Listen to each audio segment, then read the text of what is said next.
Following the breaking news right now at 6, as we now know, charges are pending against a Navy sailor in the death of Seaman Angelina Resendez, who you see right here.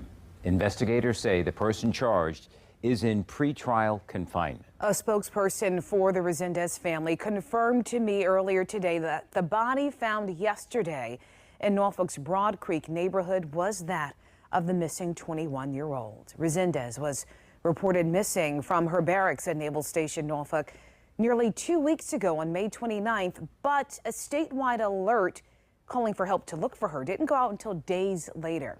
And now the family spokesperson says they're heartbroken and calling out the Navy for how they handled Angelina's disappearance. Norfolk reporter Jay Green has been searching for answers all day. And so, Jay, in that statement, the family also is calling out Hampton Roads lawmakers. What are you hearing?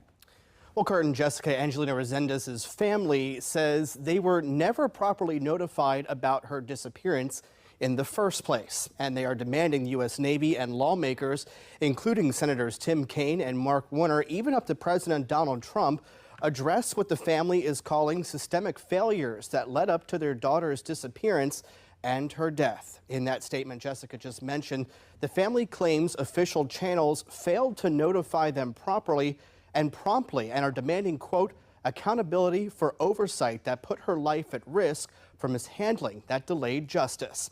It goes on to say, quote, the Navy's failures threaten all families and the integrity of our military system, and Congress must reform these processes.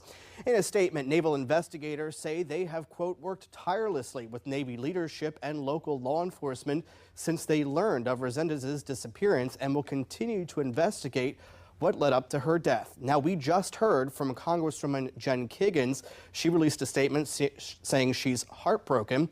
She says her, quote, thoughts and prayers are with her family, friends, and the entire Navy community during this time of unimaginable loss. We also heard from Senator Mark Warner as well tonight. We shared this with you earlier at 5. He says, quote, the loss of any service member is a tragedy. He goes on to say, quote, I am in touch with the Navy about this investigation and will be pressing for more information.